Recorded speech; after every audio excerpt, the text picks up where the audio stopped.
Welcome back to Beers Up Sports Talk. Sibo in the house, Debo in the house, episode 30. Before we get started, Debo, what are you drinking on tonight? My man. Went up. Wow. Fort Hill Brewery. Got myself some fresh pick.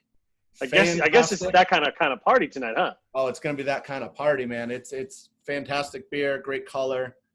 Very tasty. I love it. Look at you.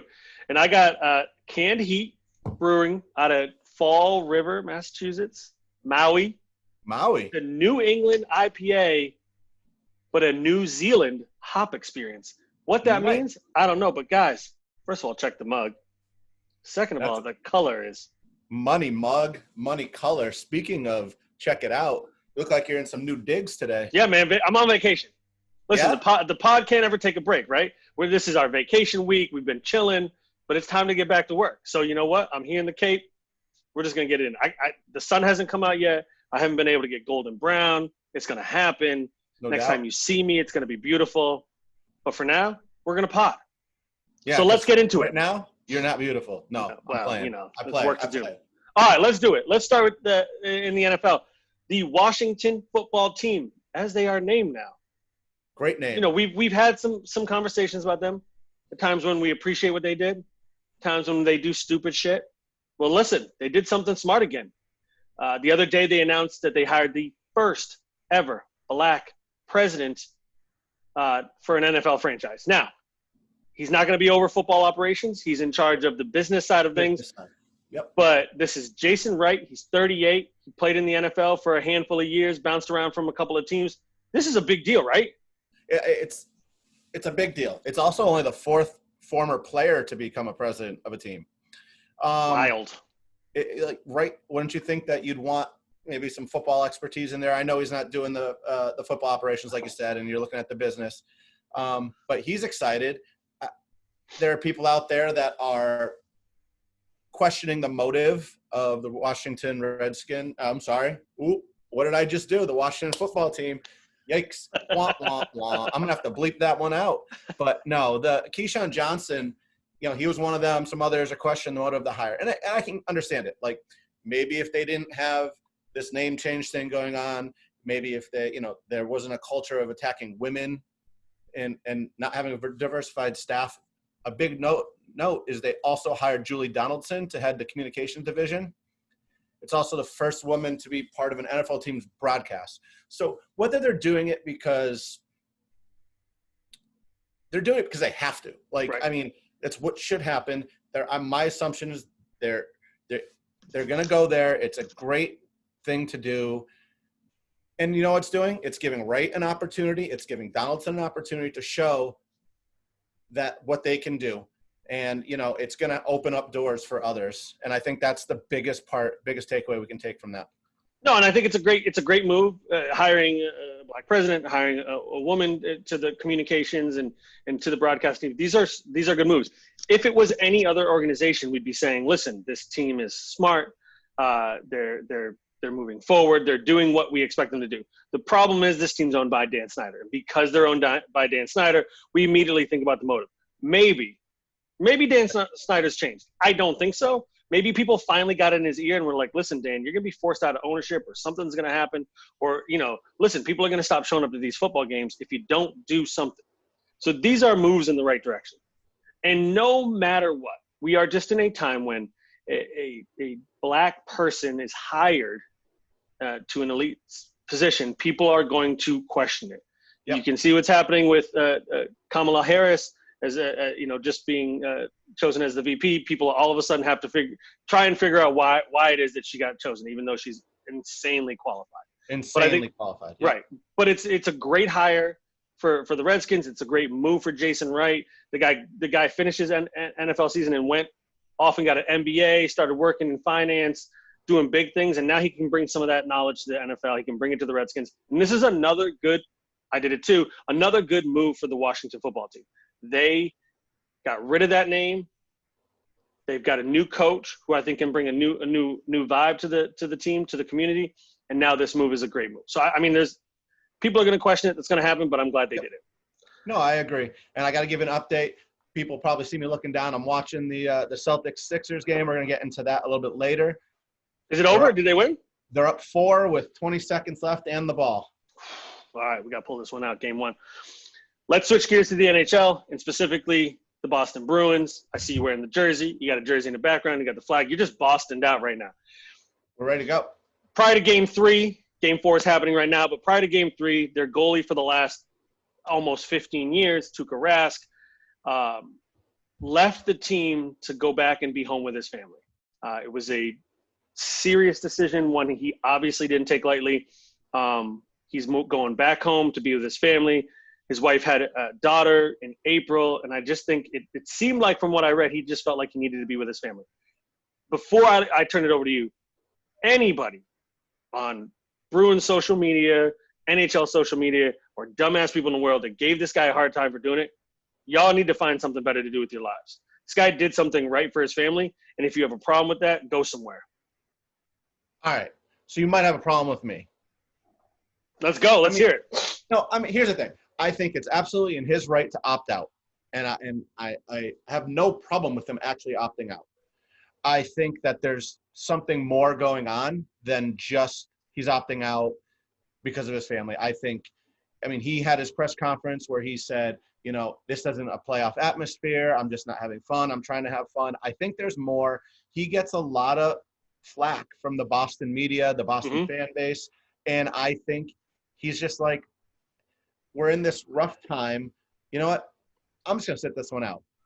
To be honest, I think that if Halak has a great playoff run, I think you're seeing Rask out as the Bruins goaltender. Maybe, but I also, to kind of push back on what you're saying, like, the Bruins didn't play very well in the lead up to the actual playoffs. When they got into the bubble, they played average at best. They were basically they're terrible. They went 0-3 in the round robin. And I don't think Rask ever got back into the zone. Well, that's what I mean. We all know that goalies need games, they need shots, they need all this stuff. This guy went from probably not even thinking about hockey because his daughter was born in April and he's spending all this time with his family, to coming back and having 3 games to get ready, and 3 games where the Bruins were not playing very good hockey, and then all of a sudden and he didn't play at least one of those 3 games. The first game he did not play for sure, and I don't know how many of the other ones he played. But go ahead. I was just gonna say I think there's more to it than just the health thing. I think he's just not into it, and he took, I don't want to say the easy way, but he took what he thought would be better for his family so he could mentally maybe, recover for next year. But you say the easy route. I say this is probably one of the tougher decisions, because he knows how valuable he is to his team. And if he's not at 100%, to be able to say to his team and his coaches and his front office, listen, I want to be here, but I'm not 100%. And this is, again, we will hopefully never experience a time like this again. And I think you're going to see things like this, maybe not specifically like this, but over the next month or so, as all of these sports get into their playoffs, I think you're going to see this more. You're going to see players maybe step away from the game or have to go somewhere else or go do something else, because it's too much. I mean, you're asking these folks to get away from their families and just dive right back into sports, and that's really hard to do. I saw an article where they were saying that more players are going to wish that they did what Tuuka Rask did as the playoffs go on. But you're getting so much closer to the Stanley Cup, so I don't know why they would want to do that if you're going to have a chance to help your team win. But, again, it comes down to the family. And in the end, he said it's his family. He said it was a family emergency. I'm going to take him for his word in the end. Yep. But I think that there might be something more behind it than just that.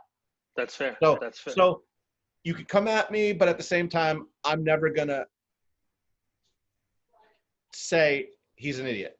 No, right. He's not an idiot. And I respect the hell out of him for making that decision, even though he knew just how big of an impact it was going to have on his team and on their opportunity to vie for the Stanley Cup finals. Let's switch gears a little bit. Oh, what? What's up? No, I have a question. No, this is live action, right? Yeah, come on, let's do it. I'm watching this bubble, and are these fans actually on Zoom or something, and they're actually live? That's amazing. Are you I'm looking, I 2000, think it was Tatum 2019 Tom just was called. doing- They want your like Zoom back. Like, what are you doing? Seriously? That's Come awesome. on. I love it. That was fantastic. His mom was waving at him. That's So amazing. I got all excited. That's Let's amazing. go. All right, college football. Let's switch gears. Last week, the Big Ten and the Pac-12 announced that they were going to push their seasons to this spring. The ACC, the SEC, Big 12 still planning on playing big-time college football this fall. The subdivision has already shut down football for the fall. Are these three divisions, conferences that have still not canceled, just full-on idiots, or the rest of us idiots? I would think that they're idiots. I mean, I don't want to call them idiots. Like, these universities are like, these are our money makers. But how Right. much money can you make if there's no fans in attendance in college football? I mean, Yep. yes, you still have some advertising, but it's not like NFL. Mm-hmm. Like, not every game is on TV like NFL in some I mean, you know what I mean? Like, I don't know. I think that, you know, you said some of them are, two of them, Big Ten and Pac-12 are moving to the spring. Mm-hmm. You know, you're going to see I think a lot of seniors and upperclassmen opting out of the spring because the draft. They Right. don't want to get hurt right before the draft. Right. So it's going to be interesting to see. I think you're going to see a little downtick if you do that. I mean, I want to see college football. I don't watch a lot of it, but it's good. It's important to a lot of different states and a lot of different universities. So I hope that they can do it in the spring, but I don't think it's going to be the same level because I think you're going to see upperclassmen say, yeah, my NFL stock is probably higher if I don't play than if I play and get hurt. And that's fair. So like let's take that into consideration. Here's what I will say. Mark Emmert, who's the CEO or the head of NCAA, already came out and they've canceled all the fall championships. So what are these guys even playing football for? There's nobody in the stands. They're not playing for anything other than a division or a conference title. And my guess is if they moved the football the entire season to the spring, they could have a championship run. And yes, there's going to be 250 players, because that's however there many are in the draft, that are going to probably opt out. Many of them will, a bunch of them won't. But in my mind, you could at least have some really good football in the spring and have a championship. And, you know, it wouldn't be the same thing as having it in the fall, but it'd be the same thing. And I'm just going to say this. Today, UNC, part of the ACC, announced they're going remote learning for the entire fall after 1 week of classes because there were spiking cases. So, and they're giving everybody the opportunity to opt out of their dorm. So, like, the reality is they're all going away, you know? And so go ahead. No, you go ahead. You were finished. I was just saying, like, I don't understand why this is such a big deal. I get that, like, people want to play football and people down in the South, for the most part, if we're looking at these divisions, want to watch football. But, like, what are we really talking about, folks? Let's push it for 5 months and let's have a real football season. Yeah, I'm surprised that people like Trevor Lawrence are pushing, I want to play. Great. I know you want to play. We know you want to play. Everyone wants to play. Well, he's a junior, right? So This is his last shot. I get it. Like, on some level, he's like, this is my last shot to try and win another national championship. Yeah, so but let me he's go already for it. proven he's a good quarterback, so why does he have to go out? I know, but I think that's the point. He can do this because he's got nothing to lose, right? Like, he's going to be the number one draft pick in next spring or next summer, whenever they draft. So, like, he doesn't really care. He's like, let's play now, because it doesn't really matter to him. And, you know, there are some players that their draft stock will take a hit because they don't get to play in the fall. But you know what? The reality is everybody's in the same boat. And I just, like, if we have a breakout in cases, I'm just going to say, if we have a breakout in COVID cases because these motherfuckers were playing football, somebody's going to have to answer that. So somebody's going to have to answer. Well, that's the thing. Because these are kids. These are college kids. These kids aren't getting paid to do this. They're getting pushed into this because old white folks want to make money off of them. Well, I mean, that's the thing. You say he has nothing to lose. He does, because if he gets COVID, I don't know if you've heard the Big Ten, they have started talking about how 5 of their athletes have started to show heart problems from testing positive. Erod, we talked about that a couple episodes ago. Yeah. So, yes, he has a lot to lose, like his life and all those things. So, like, to say, I don't know, it's crazy that someone's willing to risk one season of football for that. But again, and I don't want to talk down about these football players. These are 20-year-old, these are 21-year-old teenagers. When we were that age, we felt we were invincible. We could do what we want, we could go where we want to do whatever, nothing was going to stop us, right? And I have to imagine that a lot of these kids feel that way. And if a lot of them have been taking precautions, which I assume a lot of them have, then they probably are thinking, well, if everyone else is taking precautions, then we'll be all right. But again, these are teams that are going to have to travel up and down the East Coast, over to Texas and Oklahoma and all these places and play football games. And I'm just like, if folks start getting cases and people start getting sick, and again, I know everybody focuses on the deaths in this situation, but if you have 19 and 20-year-olds that are going to play professional football and beat their bodies up, and now they have heart and lung issues on top of it, it's not a good look. Just push the season to the spring. There's no championship. There's no BCS championship. Nobody's playing for a freaking trophy. What are we even talking about? Money. Right. But to your point at the beginning of this, there is no money if people aren't in the stands, because that's where these college football programs get their money from, is putting butts in a seat. Tickets being sold. If they're not selling tickets, did the Celtics win? Did they win? Celtics have won 109-101. There it is. Game 1 might as well be a sweep. Let's call it a day. Hey, listen, perfect transition. NBA playoffs have started. Bruh, you see what Donovan Mitchell did today? I was watching it. Amazing. Too bad they lost, and then he had that costly miscue, but man. Listen, that's going to be a good series. I think so. Except that, like, Denver just has a little too much. So let's do this. Let's talk about the NBA playoffs. We're going to do a quick kind of pick 'em. Is that what we're going to do? Is we're going to make it happen? Let's do that. I mean, one thing I got to say, you blew it, man. What do you mean? You let me talk you out of picking the Blazers to take that 8 seed. Because I showed you the roster, and you were like, yeah, they're bad. Go Pelicans. Right. And to your point, now people are – do you hear about the conspiracy theory people were talking about? How teams were trying to get the Blazers into the 8th spot because – no, well, also so because they'll be such a tough out for the Lakers, which I think they will be because Dame is playing out of his mind.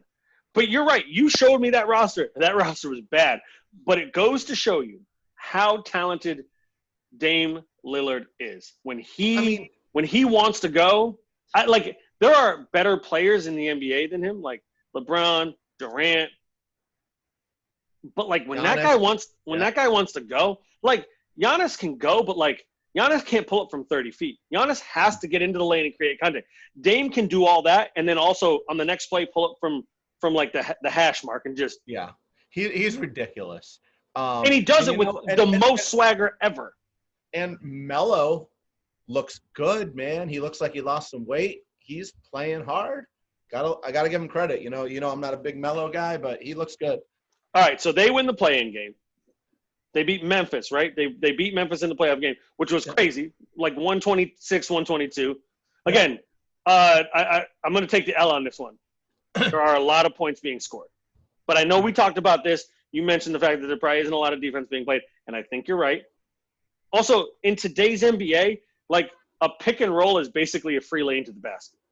It just is because nobody helped defense. It's just layups. Oh, I mean, one of the plays, there was I think 3 possessions in the Celtics game tonight where it was just like easy dunks for Philly, and I'm like, you played good help defense, right. And then no one rotated to get the guy that was cutting directly to the hoop. Right. The other thing I got to say is, man, how can you go 8-0 in the bubble? Like the Phoenix Suns go 8-0. Devin Booker had one. And because Lillard hit that shot that hit the back of the rim, went 12 feet up in the air, came back down and went in, they weren't in the bubble. Right. And again, like I just keep thinking about the fact that like Dame Lillard's out of control. Absolutely out of control. All right, let's do this. Let's break down the playoffs real quick for the people out there. In the West. Yes. All right, we got Lakers, Trailblazers. Yep. We got Rockets, OKC. A little family ties right there. Little bad blood, right? Little Harden, Westbrook used to be on OKC. Little Chris Paul used to be on the Rockets. Now everybody's on different teams. No Westbrook for the first couple games. Right. At least. Right. Then you got Denver and Utah, which is already 1-0 Denver. That game was super entertaining. And then you got Clippers, Dallas. Yep. Tell me your first round winners right there. I will absolutely do that. I also know like Mike Conley left the bubble. So the Jazz are down a point guard. So he had a kid as well, right? He had a kid, yep. So congratulations to Conley for that. Mm-hmm. So I have can't believe I'm doing it, but I'm going with the top 4 seeds. Lakers, Clippers, Nuggets, and Rockets. Yeah, I'm right there with you. I think that Utah-Denver series will be tight, but I just think Denver's got a little bit more. And honestly, like it's one of those things where I was watching the Rudy Gobert and Novik or whatever his name is matchup today, and like Gobert is good, but like the other guy's just way better. Yeah, he's just so much. He can't fly to the rim like that, but like all his fundamentals are just spot on. But I'm with you on the top 4 seeds. All right, what's the Western Conference Finals matchup look like? Said it in the first iteration of us talking about this: Clippers and Lakers. Same here. I don't see a situation in which the Rockets or Denver have enough to make it happen. Houston might have a shot if they had a big guy, but they got rid of all their big guys. They have no. If LeBron wanted to just be like, you know what, feed Davis, feed Dwight the whole time, it's over. Well, but also like you'll get 2 games where Harden and Westbrook they'll dominate. Like I'm guessing that series ends up 4-2 because there'll be two games where they are just lights out. They both score like 35 points, and they eke out a couple of wins. But I'm there with you. And then who you got coming out of the West? Go back to what I said before. When we first did this, I said the Clippers. I'm backtracking and I'm going Lakers. I'm staying Clippers. I honestly, and this is why, I think they're just going to be fresher. I mean, they got to play. Wait a minute, who they got? They got to play Dallas, and again, Doncic is ridiculous. Yep. But they're going to roll on them. Yeah. And then they're going to have Denver, and like, I just think they're going to beat up on those 2 teams. I do think the Lakers are going to have a tough time with Dame. Here's the thing. I think there's 2 games in each series that the Lakers have to play where the other team's best players are just going to beat them. Yeah. And not that that's going to make a huge impact, but I just don't see the Clippers getting challenged. I mean, they could sweep their way to the Western Conference Finals, and that wouldn't even surprise me. No, I agree with you. Even if Utah were to beat Denver, like it doesn't. I don't even think that changes anything. Right. I think that. I think LA's probably – I think LA's beaten Portland 4-1. I don't know why. So I get it. You think that they're going to have to work harder, but they have so much talent between him and between LeBron and Davis that LeBron can take a couple plays off and let Davis do the work. And yeah, but who – I guess my question is, like, who guards Dame and McCullough? Like, who's guarding them? So that's fair. I think your problem there is you have no one to guard Dame. Rondo could be back by then, right? But Rondo would not be back by then. Right, he's not going to be back to the Western Conference Finals. Yeah. Here's the thing. I think the Lakers are going to win that series, and I think it's going to be a challenge because the way that the Blazers play is up and down, right? You got Dame, you McCullough, they're taking shots nonstop. Like it's going to be a series where they're going to be tested, and it's going to and to me, that's going to be the series where like I feel like the Rockets will be like a team effort. I feel like the Blazers series is going to be one where like you're going to need LeBron and AD to just go off. Just going to need them to go off, All right, so let's switch. So we don't agree. One Clippers, one Lakers. It's coming out of LA. It's going to the finals. LA, right? If we were doing this in real life, it would be in the Staples Center, but it's not. Let's go to the Eastern Conference. We've got Milwaukee, Orlando. We've got Indiana, Miami. Boston, Philly already 1-0. Boston, pretty much a sweep. And then Toronto, Brooklyn, already Toronto up 1-0. And it wasn't even close. Well, I can't believe Brooklyn's even in the playoffs. Like, Well, I don't. I'm pretty sure I picked them not even to make it, right? No, you did because Washington was so far back. They were 5.5 back. That's right. That's so right. like they kind of had to make it, right? I Right. mean, Toronto. Who are your first four? I'm a little nervous because we're gonna have a series against Philly. I mean, even without Simmons. I don't think so. I think they win the first two games. Embiid's going to shut Tobias down. Harris was having a good game. They don't have anyone to stop Embiid, and Horford was there. I think this game is going to go 6. But look what you just said. Yes, let Embiid score 40 points. Yeah. Tobias Harris is not going to do what he did this game every game. I just don't believe it. And Al Horford is good, but if any team knows how to play Al Horford, it's the Boston Celtics. Fair enough. And if they got him flagrant ones in the first game. What I'm getting at is Toronto is sweeping Brooklyn. Mm-hmm. That's who we're playing in the second round. Mm-hmm. I have Milwaukee, Toronto, Boston, and I took Miami with the upset over Indiana. And I'm right there with you. I took the same 4.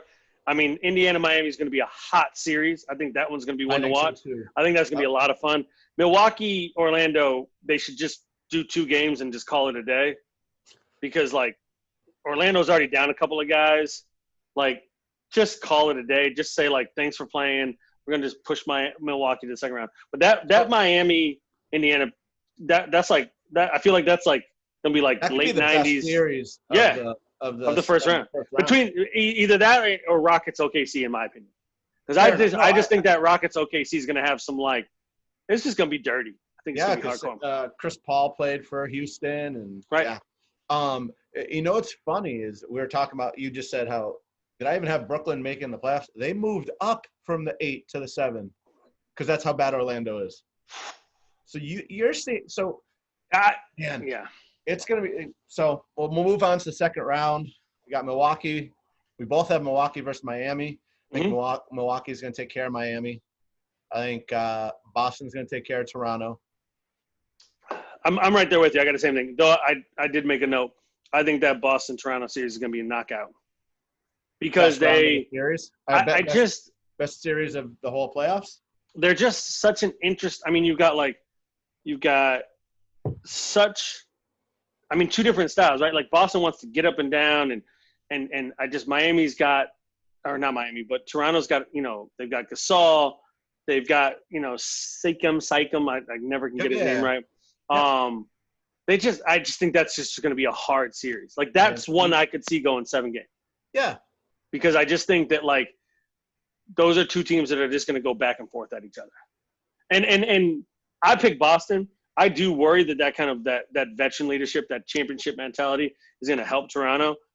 My hope is that Boston just through this first round of the playoffs just kind of, especially beating Philly. I think that's the best first round matchup for them. If they had to play the Nets or they had to play somebody else, I just feel like it wouldn't matter as much, but everything has been made out of them versus Philly over the last couple of years. And they come away just beating up on Philly. I just think that's going to give them that incentive to move forward. Well, it's funny because, when we did this before, you said, God, I don't want Philly in the first round. And then I saw it happen. And then I read a little bit more. Simmons is out. Mm-hmm. Right. And then I actually thought Embiid was out because I read something he was getting he was having hand surgery. Oh, he's a big baby, so he might as well be out. I mean, wow. Big baby. Glenn Davis? No, he's a big baby. He's not big baby. Don't shit on Glenn Davis's name. He is a big baby. I'll take I think there's nothing wrong with Embiid. Anyway, Milwaukee 1 seed, Boston 3 seed. Who you got? You already know. Boston Celtics for the win. Yeah, so they get over the Milwaukee hump, man. They are going to get over that hump. We talked about this, and you gave me some crazy ish. And you're gonna go with Milwaukee again, aren't you? No, I'm not, because I think they're going to find a way to stop Giannis. I really not stop him, but contain him enough, and he doesn't have enough players around him to do that. And I think they're gonna harass him, they're gonna double him, and I think that's gonna really cause it. I think it's gonna go 6-7 games. I think Boston's gonna have a really hard time to do this easily. They don't have the easiest run to the playoffs. No. Milwaukee, has a much easier time. So I'll say this. They're going to beat up on Orlando. But I think that Miami series is going to be tough. I don't think that Miami – because I think that Miami team is built to be physical. And Milwaukee is an incredibly good defensive team. And I know we talked about it a while back when we did our first NBA preview. They're a great defensive team. They're really good offensively. But that Miami team, I think, is just going to – it's just – that one's going to be like a knock them down type thing. I think you're going to see a lot of hard fouls. You're going to see a lot of flagrants because I think the only way that Miami has a chance to win that is if they strike the fear of God into Milwaukee just a little bit. Because Milwaukee's so freaking good on paper that it's hard. I mean, Giannis is able to do things even though he gets beat up every game because he has to get into the lane to get his numbers. Well, I think that's how you beat Milwaukee is you have to rough up Giannis. I mean, a little bit, but also I think you also have to be push back and go ahead and take a jumper. So here's what I'll say. I was watching that opening game of the bubble when Milwaukee and Boston played, and what was making me so angry was Tatum was all up in Giannis's grill, all up on him 30 feet out. Give him 5 feet.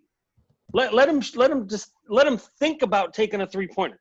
Because if that guy thinks about taking a three-pointer and then he takes that three-pointer, there's a good chance he's going to miss. But if you get all up in his business, he's going to go by you because he is freakishly long and freakishly quick, and then he's going to get the call and he's going to get to the bucket.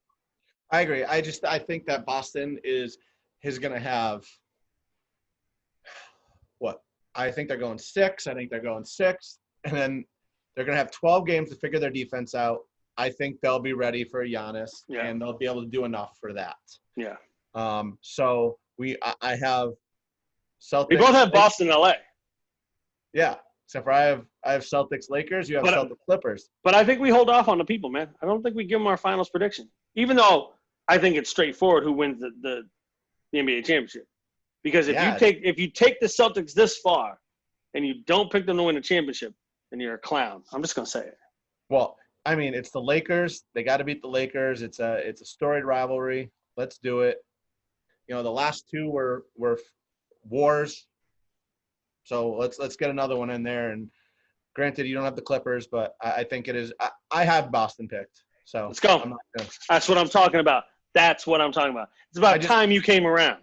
I think that between Jalen and Tatum, I think they can guard LeBron, and they can figure it out. I think you got Smart who can help and guard a couple to just show them different looks. Right. And then if they play the Clippers, they have Tatum and Jaylen Brown who can guard. Right. George and Leonard. Yeah. And Leonard. Right.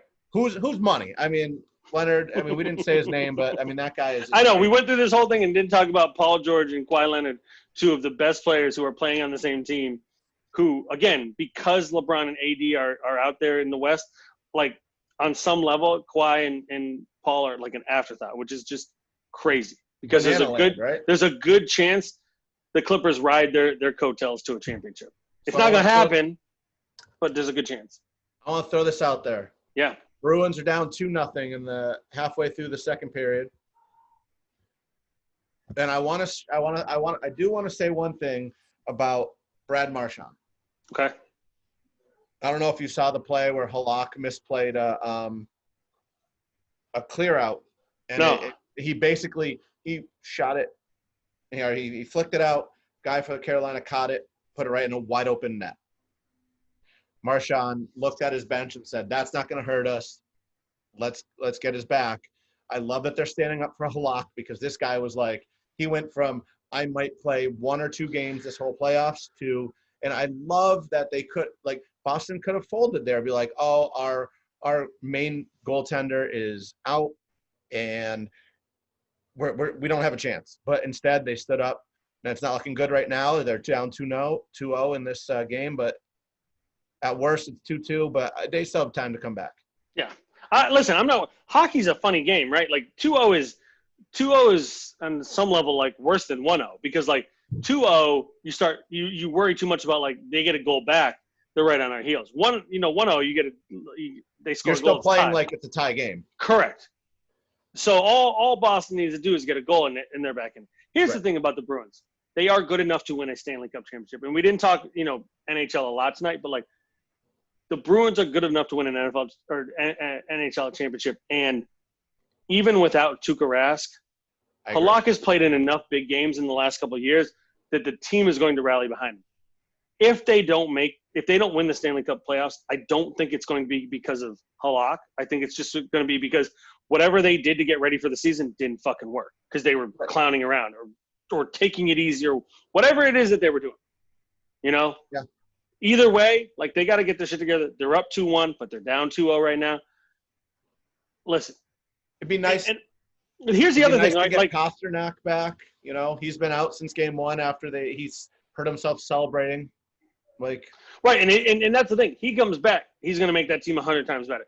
The reality is every series is different. If they can get through this series, which obviously is going to be an emotional roller coaster, right? Because Pasternak's down, Tuuka opts out. When they get to that next round, all of a sudden they have their goalie, they have their superstar, and it's game on. No doubt. I mean, I think if they do lose this game, I think Pasternak comes back next game. If they win it, I think they're going to sit him. Yeah. Let him heal up a little bit more. Yeah. So we'll see what happens. Anything you got to finish this one off, man? Yeah, man. I think I'd like to do this thing called last call.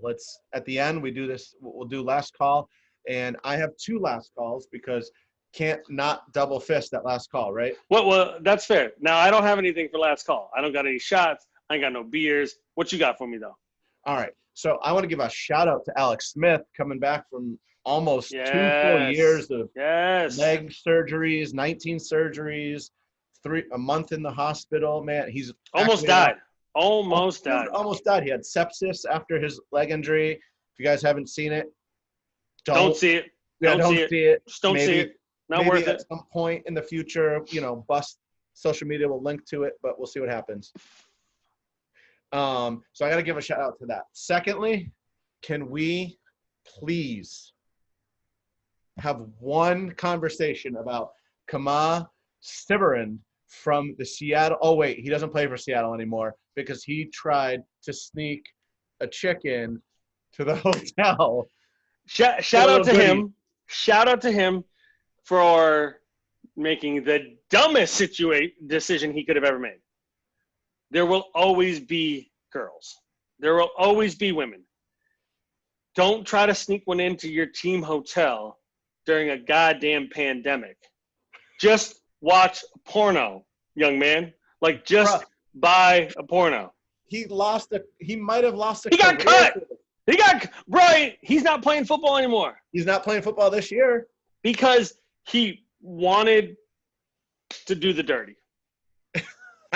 I mean, maybe he'll see him in the XFL 2021. I mean, by the Rock. I can't imagine this woman was going to lead him to the promised land. Maybe, but clearly, his decision to try to sneak her in Seahawk clothing or whatever he tried to do. Come on, man. Jesus.